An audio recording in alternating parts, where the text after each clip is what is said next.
Bom dia para vocês que estão aqui mais uma vez conosco na live Pativer. Isso mesmo, hoje é 28 de maio de 2024. Eu e a Patrícia Córdoba, que estará aqui conosco em alguns segundos, sobre perrengues na maternidade. Isso, quem aqui que é mãe, que já... Olha lá, a Patrícia entrando aqui com a gente. Arrumando os Oi, cabelos. oi, Oi, bom dia. bom dia, cadê você? Não tô te vendo. Não tá? Não, Não tá. tô Então vendo eu você. vou sair e vou entrar pelo outro celular, porque a gente já sabe que isso acontece, né? Ah, então tá jóia. Eis um perrengue, né, gente? A Patrícia estava agora há pouco lá, sabe onde? Ela estava lá fazendo, ela estava no pronto-socorro, no pronto atendimento. E aí nós estamos nesses perrengues, mas estamos aí.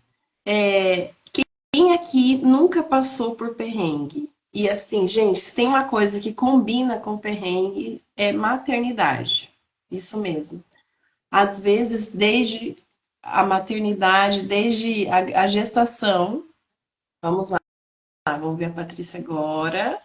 Desde a gestação, muitas de nós já passamos por perrengue. Ou o próprio processo de adoção também pode ser tido como perrengue. Então, Tá os me perrengues. vendo? Agora sim. Bom dia, Paty. Bom dia. Deixa eu Olha, nem parece. achar. Parece que a Ah, gente tá bicho.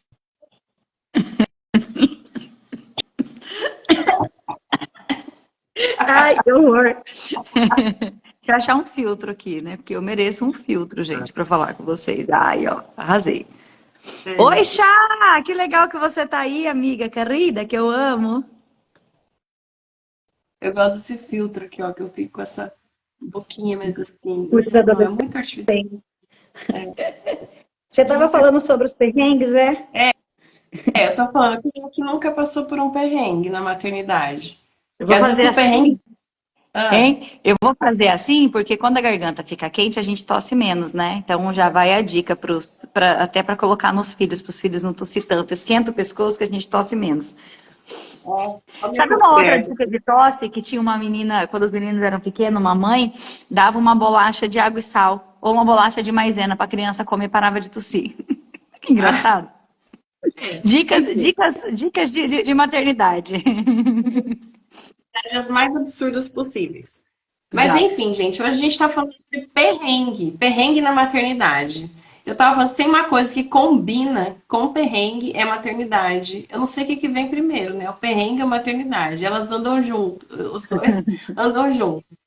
Vamos falar, por exemplo, você teve algum perrengue, Paty, lá no início? Eu já passei perrengue para engravidar, né? O meu perrengue já começou lá antes.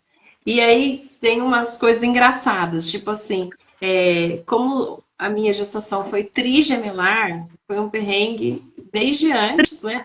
Tri. Até nunca Foi um, mais. foi um perrengue tri. Se tinha uma coisa que era sempre, daí eu já comecei a acostumar, para eu marcar um ultrassom, eu tinha que marcar 3 horários na sequência. Aí o convênio sempre liberava 2 e não liberava o terceiro. Aí lá ia eu, na gestão do convênio, lá no escritório. Ah, porque Olha, quando você vai fazer ultrassom, quando você tem gravidez mais de um, você precisa de um ultrassom para cada bebê? para cada bebê. Porque Olha, eu não sabia disso. a médica do ultrassom, né? Aham. No meu caso, a doutora Thaís, ela analisa os 3 bebês. Não dá para analisar um, aí volta depois amanhã, depois volta. E aí tem que Nessa ser três, porque o plano te cobra os três, cada um. 3 autorizações. Só que no automático ele só libera 2. Então já tinha um perrengue aí. Todas as vezes era assim. Então aquele exame, o ecocardiograma deles foi assim, os ultrassons eram assim, tudo era assim. Olha só, e é engraçado, né? A gente falando em perrengue, é exatamente isso. A gente nunca tem dimensão do que a outra pessoa passa, né? Na vida, assim. Tipo, só quando a gente vai investigar que a gente vai entender o que que é de cada. de cada coisa mesmo, né? Porque às vezes a gente é tão preocupada só com o nosso umbigo, né? É, Olhando sempre a partir da nossa própria perspectiva, que daí quando a gente escuta uma história, a gente fala, nossa, né? Mesmo faz sentido isso aí que a pessoa tá falando. E isso nunca passou pela nossa cabeça, porque não faz parte da nossa realidade, né? é. Agora, não é porque não é da minha realidade que não existe, né? Quer ver um outro perrengue? A forma de contar, né? Aí eu falei, olha, falei pro o meu marido, gente, tadinho. Aí assim, eu conto, ó, são gêmeos. Aí entre ser gêmeos e depois trigêmeos, ele falou assim, meu Deus, gêmeos. Aí eu falei, e agora? Como que eu vou contar que são trigêmeos? E você foi contando por etapas. Não foi ultrassom que detectou que eram três, entendeu? O dia de dois, ok, confirmados dois. Dois são gêmeos, né? Ele ficou apavorado. Ele saiu assim para correr, pôs um tênis de cada pé, um pé de cada tênis. Aí eu Mas você descobriu então que era gêmeos, aí depois que você descobriu que era tri, nossa, é muita. Olha lá, gente, a Thalita, a Paula. Thalita, beijo. Então vamos lá, estamos falando de perrengue de maternidade aqui. Eu não consigo colocar o tema, gente, por isso que eu não coloquei ainda. E os perrengues de maternidade, a Thalita já conhece as histórias, a Paula também. É uma longa história. Por exemplo, eu fiz fertilização in vitro. Gente, é muito perrengue. Quem passa por fertilização in vitro, como que é? ação, é um processo muito dolorido, muito chato, muito constrangedor, tem de tudo. Mas Então, por exemplo, como que retiro é? os. Conta, eu não sei como é. Eu nunca tive contato com ninguém que tenha feito. Eu não sei como é. Ah, então vamos lá. Pode ser esse perrengue de hoje? Então, assim, o primeiro perrengue é no meu caso. Vou falar do meu, né? Que foi. Eu tentei engravidar por 10 anos e não conseguia. Aí eu ia numa médica e ela falava: tá tudo bem, tá tudo ótimo, tá tudo bem, tá tudo ótimo. Aí um dia eu falei: ah, enquanto eu não engravido, eu vou estudando. Gente, eu fiz 6 pós-graduações e um mestrado. A hora que eu acabei o mestrado, eu falei: alguma coisa tem. Aí eu vou lá e ela, ah, mas tá tudo bem, tá tudo ótimo. Eu falei, mas então por que que eu não engravido? Né? Aí ela falou, ah, é assim mesmo, tem gente que não engravida. Eu, oi? Você vai me caminhar para um médico, para um especialista, você não vai nada? Ah, você quer mesmo? Ó, tem gente que faz tratamento e não consegue. Nossa, que E ruim, gente, isso. é péssimo. Eu não, lógico, não vou falar o nome dela, mas assim, Mas dá vontade, não, brincadeira. Depois você manda no WhatsApp pra mim, informação. Brincadeira. eu te falo sozinho, não pode ficar. Então, Claudinha, seja bem-vinda, amor. Que bom que você tá aí ao vivo. ai meu Deus, o meu celular tá ouvindo? Aham. Quem não sabe erra ao vivo. Tá tudo certo. É o nosso lema. É o nosso. E aí, daí a mulher falou isso pra você? É, A e mulher, a doutora, né? Vamos. A a mulher. doutora que acompanhou por 8 anos me disse isso. Aí eu falei, mas quando que eu vou ser encaminhada? Aí ela, mas a pérola mesmo tá no seguinte: olha, então, Ah, tem gente que não engravida, seria legal você aceitar isso, né? Que tem gente que não engravida, tem gente que gasta horrores, passa por sofrimento de tratamento e não engravida. Por que que você não vai criar cachorro, viajar com seu marido? que babado, gente. Eu fiquei paralisada, porque a gente desregula diante de uma postura profissional dessa. Com Eu fiquei paralisada, certeza. Ô, cheguei gente, no o carro, que que é desregular? Ficou puta da cara. ficou, Isso é desregular. sentiu Porque tudo desregular, às completo. vezes, a gente não entende, né? Tipo, a pessoa, você recebe uma informação dessa, você fica puta, você fica, tipo, triste, você fica com raiva, você fica, tipo, o perrengue nasce daí, né? Desse lugar emocional do que a gente desequilibrou. Então, a gente desequilibra porque a pessoa que você menos. Tipo assim, a gente espera uma certa postura de um profissional, né? E aí a pessoa fala dessa forma. Ah, você podia criar cachorro. Aí ela Se olhou ela é assim na louca minha. O pra meu engravidar, pra ter um neném pra chamar de seu, e a mulher manda você criar cachorro. manda criar cachorro ou viajar. Ela olhou assim, ah, que você tem Pronto. religião? Deixa eu ver aqui. Ah, então, você é cristã, né? Ah, pede pra Deus. Enfim, eu fui pro Pesado, carro, eu hein? fiquei. Aí nesse momento eu não tive reação. Fiquei assim, eu não estava acreditando no que estava acontecendo. Fui pro carro, chorei um monte. Mas eu tava com o encaminhamento que ela me deu. Aí eu fui lá, procurei uma clínica aqui em Campo Grande. Aí eu fiz. Daí o médico da clínica, que é colega dela, ele olhou e falou assim: ele olhava assim, há muito tempo você está dando sinais de infertilidade. O profissional deveria te orientar, e, gente, fica a dica aí, para quem é tentante, né? Um ano, é um ano você tentando, você já pode procurar um profissional de reprodução humana. Eu não sabia disso. Eu não sabia. Não sabia. E olha que meu mestrado foi em medicina. Só que meu mestrado foi em medicina em doenças infecciosas e parasitárias, nada a ver com saúde reprodutiva. Então, assim, um ano de tentante, você já entra num quadro de infertilidade. E aí você já deve procurar um profissional para saber o que está acontecendo. Aí veio Sim. o perrengue. Ele falou: Ó, tem vários problemas. Você já está dando indícios de falência ovariana precoce há muito tempo. Você já perdeu tempo. Você não tem mais Gente, tempo. fica imaginando a sua cabeça recebendo esse monte de informação. E aí? Aí ele pediu alguns exames para ter toda essa certeza. E ele falou: Ó, também tem uma retirada de um pólipo aqui que você tem que fazer, que pode estar impedindo fisicamente dos espermatozoides entrarem no seu útero. Então vamos tirar, né? Aí, gente, aí começaram um período de muita tristeza, muito choro, muito. Porque cada.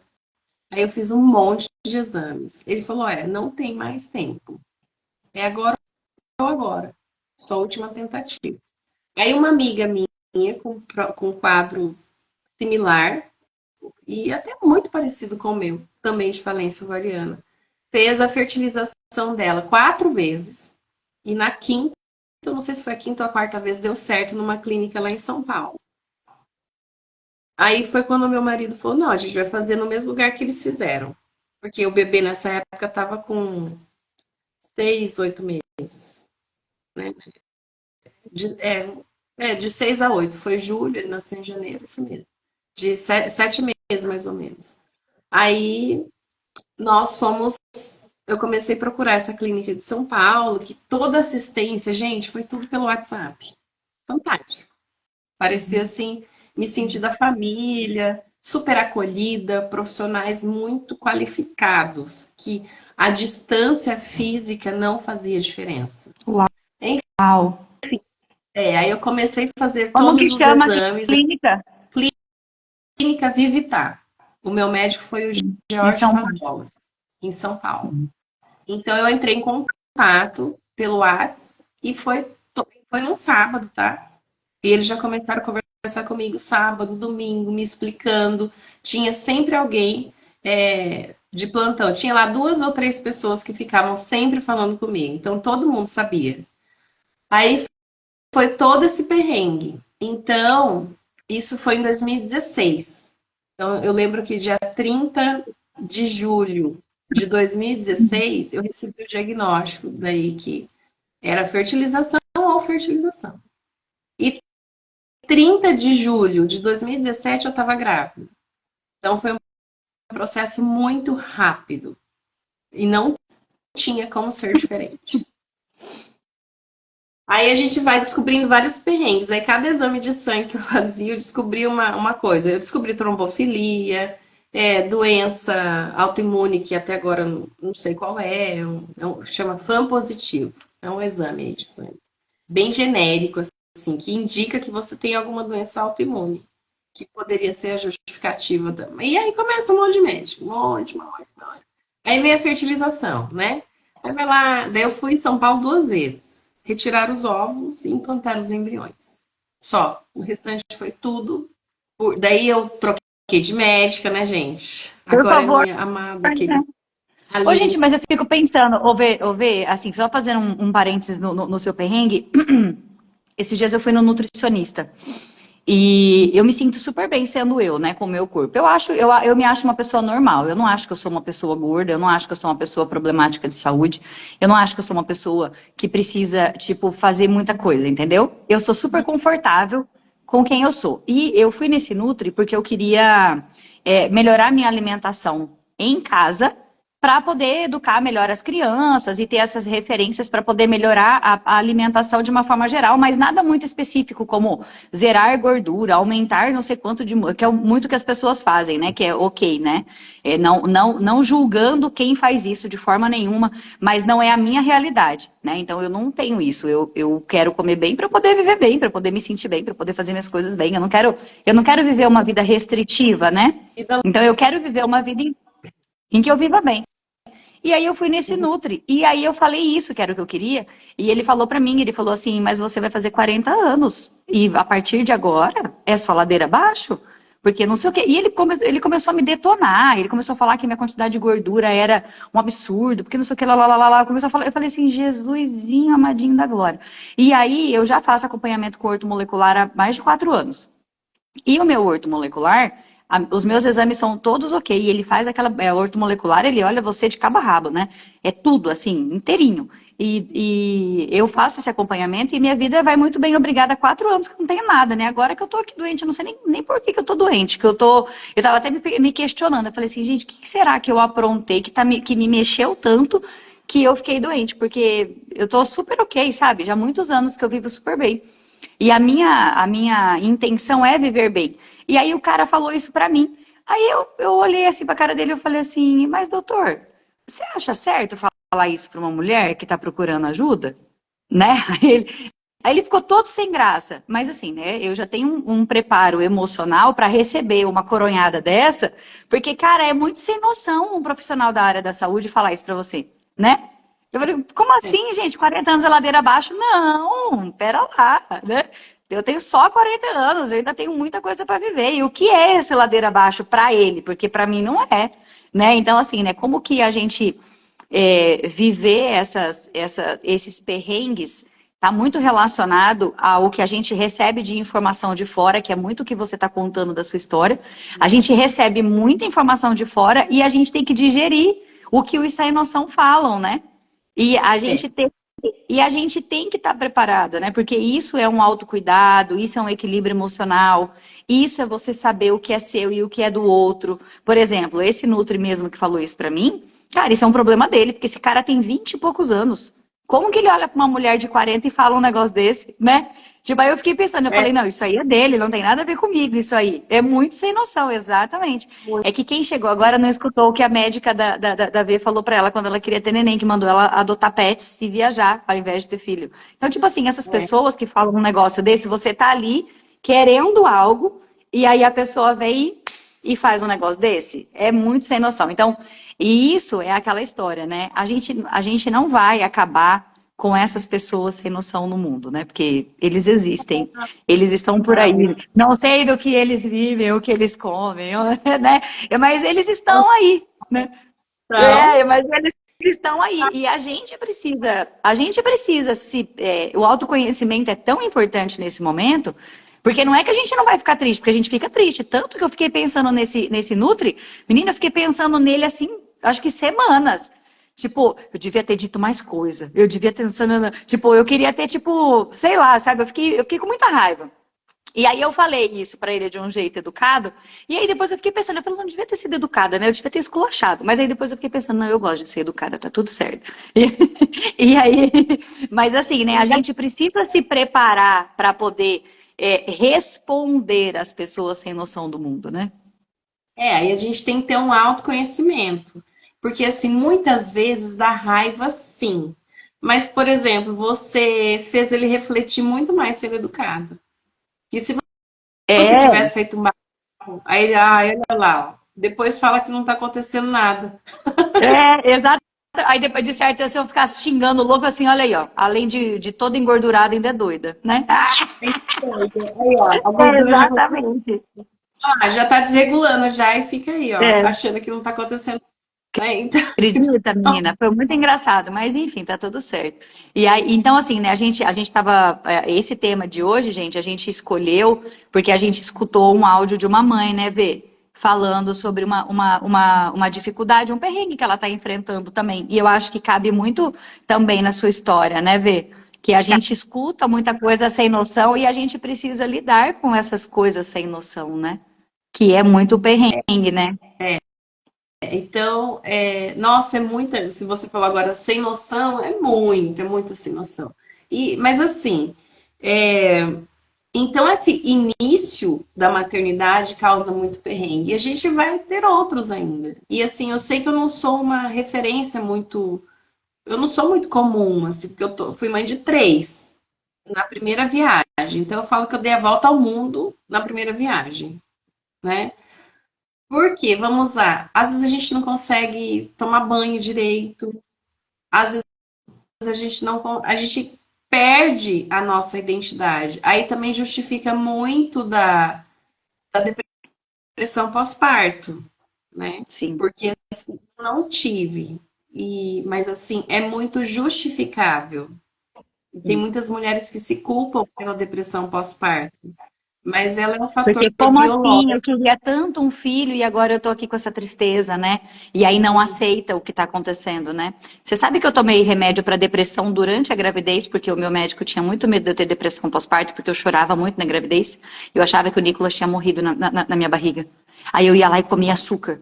Aí o meu médico falou assim, Patricinha, não fique assim. Quando você achar, quando ele tiver muito tempo sem chutar, você toma alguma coisa doce, come alguma coisa doce, que daí ele vai A gente, mexer. Aí você vai ficar tranquila. E foi assim que eu fui mandando açúcar pra dentro e engordei horrores, né?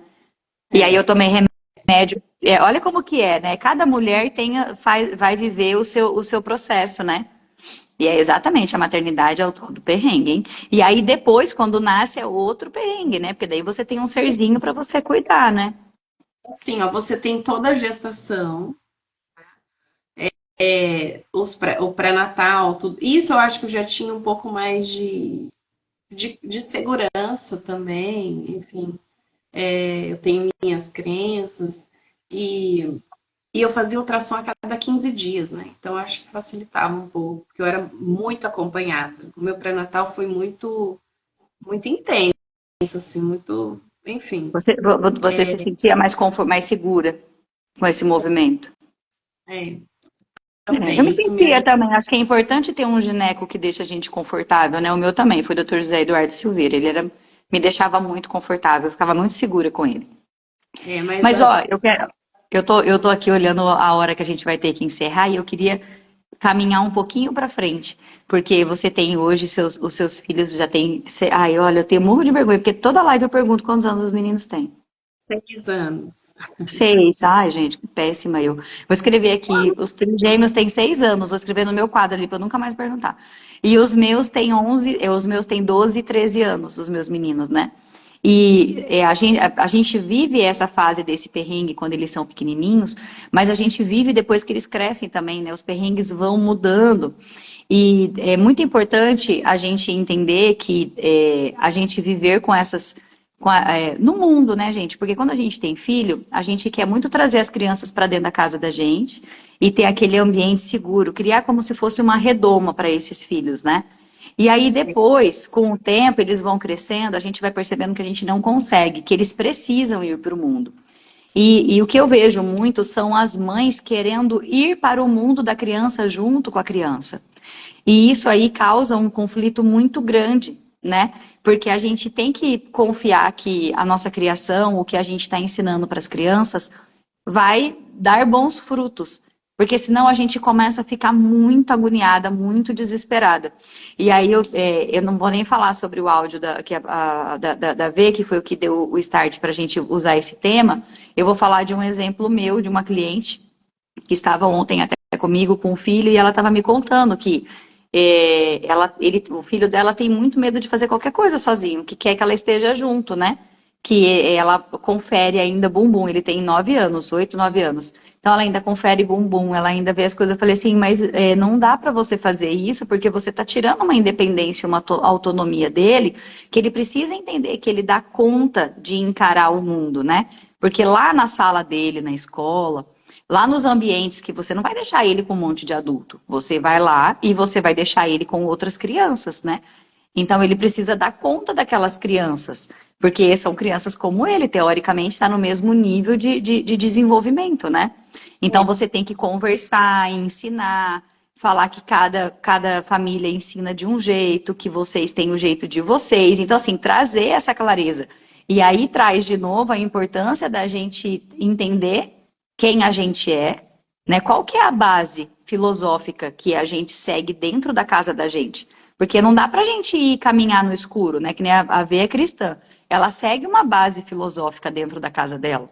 E provavelmente os filhos dela vão fazer amizade com meninos que têm, com meninas, meninos que têm a mesma base filosófica, porque vai se conectar.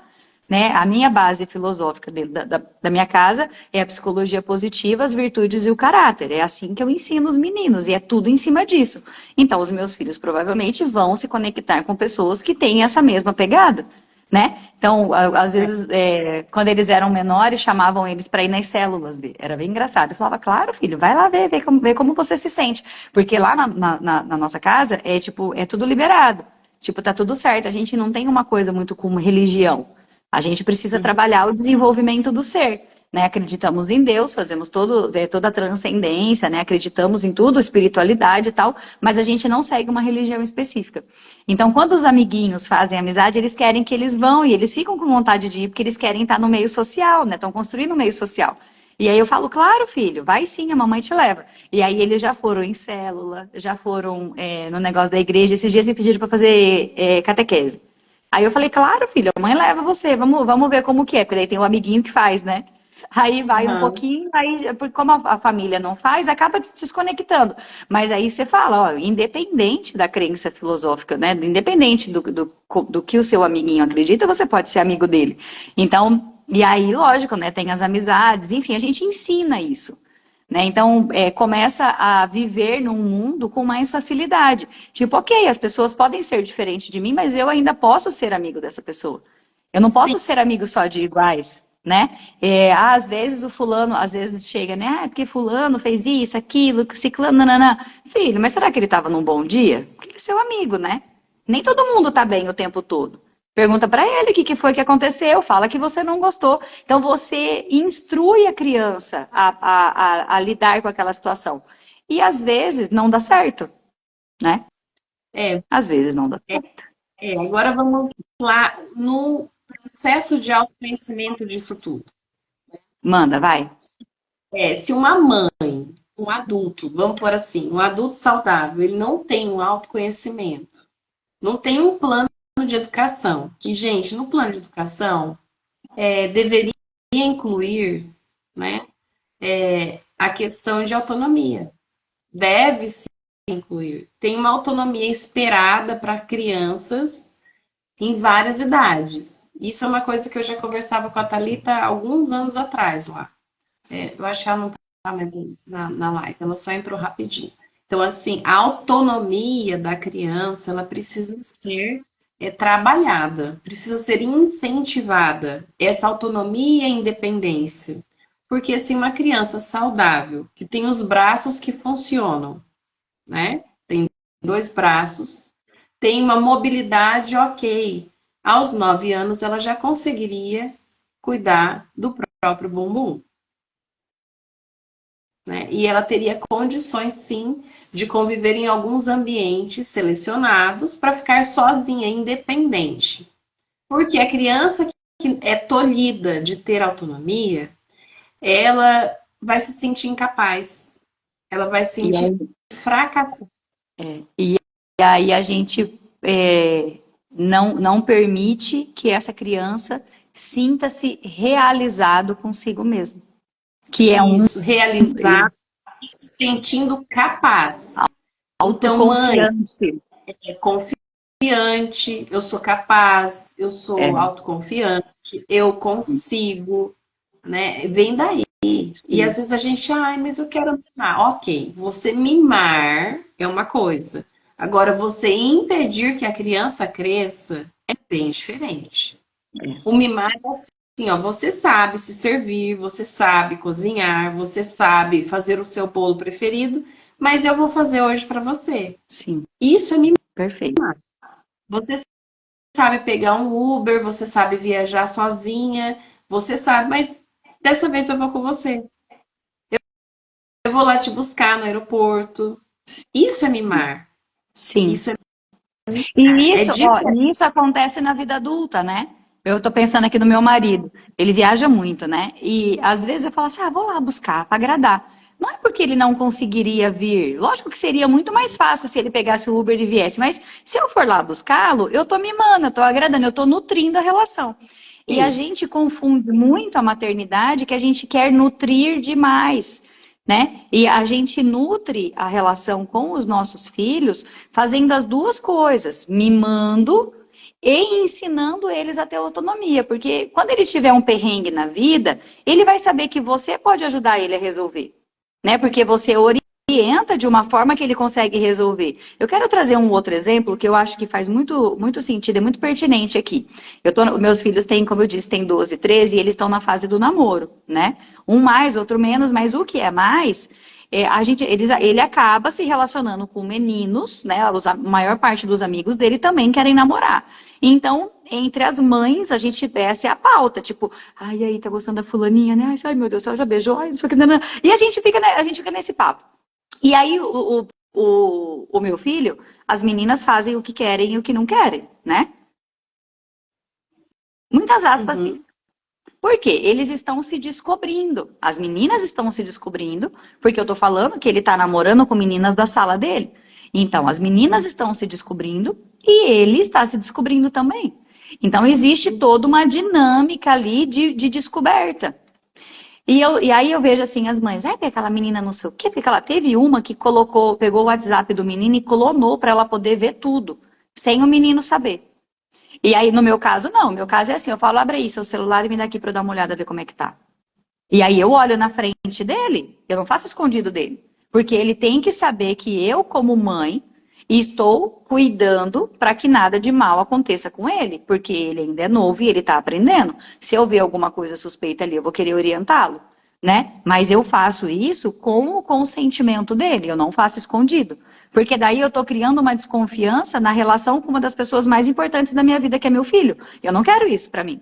Eu quero que a minha relação com meu filho seja baseada em confiança. E aí, Uhum. as meninas, né? Aí vem aqueles rolos todos, tal. Aí teve uma agora recente, agora vai ter par de festa junina. E aí a menina, meio que terminaram lá.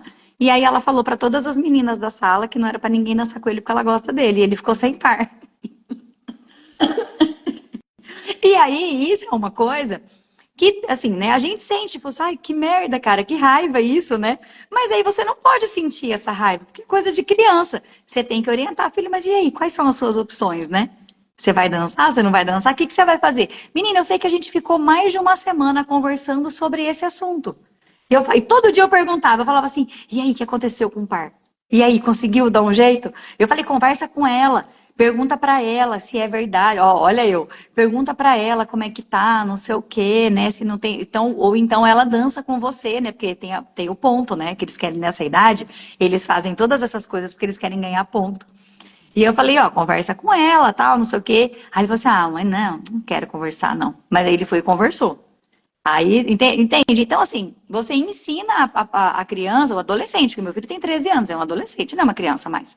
E assim, você ensina que ele tem que resolver o problema dele, que ele tem que conversar, ele tem que ver qual que é a melhor maneira. E detalhe, nós começamos a ensinar. Olha lá, tem um processo, gente. Nós precisamos ensinar o filho a conversar com a gente. Isso aí. Né? Que tem gente quer lá entregar na escola, pegar com 12 anos e quer que a criança venha e converse com ele. Tem todo o processo de treinamento. Como que você vai treinar essa conversa com o seu filho? Porque não é da noite para o dia ou do dia para a noite que ele vai começar e conversar tudo que você quer. Todas as relações precisam ser construídas e alimentadas. Então a gente tem que ter esse discernimento, colocar isso no nosso plano de mãe barra pai, né? De Sim. mãe, E mãe com filho. eu quero até colocar aqui um exemplo do meu outro filho, que fala menos. Porque esse que eu contei, gente, ele fala. É muito engraçado, ele puxou pra mim. Ele abre. Ele não para nunca mais de falar. Ele é super quietinho. Se você conhecer ele, ele não fala. Mas depois que conheceu o papai, como ele conversa. E o outro não, o outro é mais quieto mesmo, é mais reservado e tal. E aí eu falo, ah, filho, não sei o que. Aí ele não quer falar. Aí eu falo, ó, então é o seguinte, esse assunto aí é importante. Você leva o tempo que você precisar. Mas a gente vai precisar voltar e conversar sobre esse assunto, tá bom? Na hora que você estiver pronto, você me avisa. Óbvio que ele nunca vai estar pronto, né? Aí eu vou e falo de novo. Falo assim, olha, filho, já passou um dia e a gente realmente precisa falar sobre esse assunto. Você já se sente preparado para conversar agora? Aí, não. Então tá bom, você acha que até quando eu posso esperar você se preparar? O que que você vai fazer para se preparar para a gente conversar? E aí você vai conversando com a criança, respeitando o tempo, porque eu acho que as pessoas falam, nossa, Paty, como que você tem paciência? Inclusive, eu fiz até uma tatuagem. Ó, eu fui na Unimed hoje. Deixa eu tirar aqui para mostrar para vocês que tá, o negócio ficou em cima da tatuagem. Nossa, gente, eu ando passando tão mal. Meu perrengue é perrengue esquisito. Ai, gente, eu queria mostrar um negócio pra vocês, mas agora não tô dando conta de tirar o negocinho. Mas enfim, eu fiz uma tatuagem aqui da paciência, tá vendo?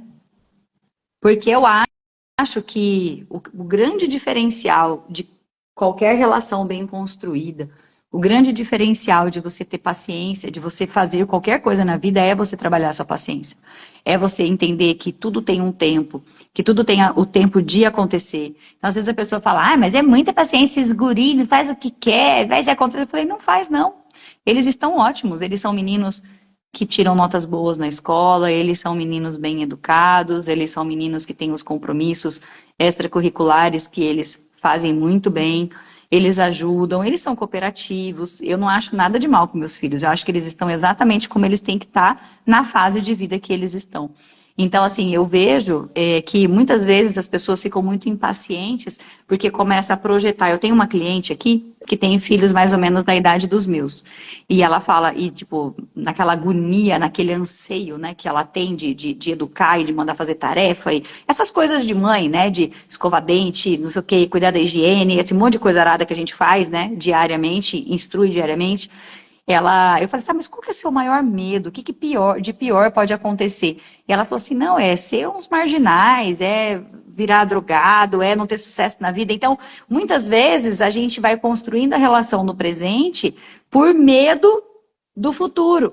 E, na verdade, não é assim que funciona. A gente precisa construir a relação no presente pensando em tudo de bom que isso vai gerar, que a criança, o adolescente, vai dar conta de viver a vida deles, porque estão aprendendo a ser respeitados, estão aprendendo a ter limites, estão aprendendo a conversar, né? Porque, não sei se vocês estão sabendo, mas a forma como a gente resolve as coisas nesse mundo hoje em dia é a partir da conversa, né? Quando a gente agride, a gente é preso. Então, Uhum. assim, né? Quem quer manter o réu primário tem que começar a aprender a conversar. Importantíssimo começar a É. conversar. Então, E saber se posicionar, né? nós estamos partindo aqui para o nosso final, né, da nossa live de hoje. Então, hoje nós falamos sobre perrengue de mãe, que começa de tentante, vamos por assim. Tem inúmeros tipos de perrengue. Eu coloquei alguns dos meus, você colocou alguns dos seus, e só para ilustrar aqui, a título de continuidade, os dentes dos meus filhos finalmente caíram. Eu consegui respeitar todos eles. Depois de 6 lives consecutivas, a gente falando dos dentes dos meninos, finalmente caiu. Muito Um bom. deles sabe onde, Mas sair do peito. Isso significa o respeito. Então a gente tem oportunidades para respeitar. Nós temos as oportunidades, elas aparecem, e aí cabe a nós conseguirmos identificar e exercitar. Aí vem, gente, o autoconhecimento que a gente tanto quer trazer para vocês. Então, assim, nosso objetivo com essas lives da Pati V, né, Patrícia, Verônica, para você se ver de autoconhecimento, é trazer com leveza os nossos exemplos, a nossa vivência de autoconhecimento com os perrengues da vida. E motivar você, nós queremos incentivar você a fazer tudo isso. Você a buscar o autoconhecimento da sua forma, com os recursos que você tem. A Patrícia é uma coach e eu sou psicóloga. Né? Eu sou psicóloga de criança, adolescente, e acabo englobando toda a família, não tem como. E a Paty é uma coach. Então vamos às estratégias para encerrar tudo isso. Nós temos o autoconhecimento é você. O que, que é isso? É você começar a se perceber, perceber o que você sente, o que você pensa e o que você faz com tudo isso. A Paty deu um exemplo aqui hoje, eu dei vários também. Ela deu o exemplo do nutricionista lá, tá no início da live, no meio talvez. É o nutricionista que falou com ela e a gente comentou sobre profissionais sem noção. E o como a gente reage. Eu falei de uma estratégia minha, que foi ficar paralisada e ir para o carro chorar sozinha, e ela conseguiu dar uma resposta delicada, como diz a Paula no comentário, com luva de pelica. Mas provavelmente fez ele refletir sim, né? Aí depois de tudo isso, então nós temos estratégias, que é você se conhecer, se organizar, gente, e rede de apoio. São duas coisas também muito importantes para a gente buscar, para a gente conseguir passar por esses perrengues. E sim, tem hora, mamãe, que você vai chorar. Tem hora que você vai se desesperar. Você vai errar. Tenho uma certeza, você vai errar. Ah, mas o que, que você vai fazer com esse erro? O que, que você vai fazer com esses erros? Esses erros você pode transformá-los em estratégias, em aprendizado, ou você pode ficar depois se lamentando. Mas os erros vão acontecer e você sempre vai ter a chance de reparar, de reconstruir e de refazer. Mas para isso você precisa de muito autoconhecimento. Mais alguma coisa, Paty? Acho que é autocuidado, né? Porque quando a gente vive esses lugares muito extremos, né? A gente vive no limite. Eu acho que toda mãe já pensou, ai, gente, tô no meu limite. Ai, tô no meu limite. Porque quando você tá no seu limite, é porque a sua balança energética em algum lugar aí desequilibrou, que você deu muito mais do que o que você deu para você também. E às vezes, para a gente ter esse autocuidado e esse equilíbrio da nossa energia, a gente não precisa necessariamente fazer, tipo, a quantidade de ações de autocuidado que eu faço para mim é a mesma que eu faço para os outros. Não. As atividades, elas mudam. Por exemplo, eu já dei esse exemplo aqui, mas uma coisa que me reabastece muito é eu olhar para o céu, respirar e me imaginar lá. Eu me imagino lá no céu. É como se eu estivesse sendo abastecida por Deus. Aí eu pronto. Tipo, isso é o suficiente para mim para eu dar conta de fazer muitas coisas. Então, a balança energética de cada uma é de um jeito, de cada um é de um jeito. E você conhecer a sua balança energética do que te abastece. Porque às vezes o que te abastece são coisas muito mais simples do que, por exemplo, ir no salão fazer uma escova. Eu vejo muita gente pensando em autocuidado como beleza. Mas, lógico, é legal se sentir bonita, inclusive é uma virtude de transcendência, né? A gente apreciar a beleza, mas mais do que a beleza, é você sentir-se bem internamente, encontrar coisas que faz você se sentir abastecida de Deus, encontrar coisas que te faz se sentir abastecida de si mesma, né? Sentir que você tá, ai, sei lá, sendo abraçada, assim, mimada por você mesma. Então, encontrar essas coisas é muito importante. E aí, só uma coisa que eu queria falar, que a V falou da minha especialização de coach, eu falo muito pouco hoje em dia que eu sou coach, né? Eu prefiro mais me referenciar como especialista em psicologia positiva, especialista em mindfulness, que são é o que eu trabalho hoje, né? E hoje, a boa parte do meu trabalho, ele é baseado em desenvolvimento de soluções de autoconhecimento para as pessoas. Então, hoje eu trabalho com soluções digitais, eu trabalho com soluções que podem chegar mais próximo, pode levar o autoconhecimento mais perto das pessoas. Inclusive, a plataforma Oi, até o dia 31 de maio, quem quiser se cadastrar, vai ficar gratuito, pelo menos os 3 próximos meses, que a gente já está saindo da nossa versão prototipada, né, que foi o primeiro protótipo para a versão que a gente vai lançar. E lá você tem várias ações de bem-estar que talvez você vai descobrir o que te abastece. Né? Então, quem quiser cadastrar, fica à vontade. Então, gente, espero muito que vocês tenham gostado. Como diz a parte, é para ficar com gostinho de quero mais. Na próxima semana estaremos aqui. Nós vamos ter mais aí um mês, né, de live. Em julho a gente tira umas férias para cuidar dos nossos filhos e cuidar de nós também, tirar o nosso tempinho para descanso.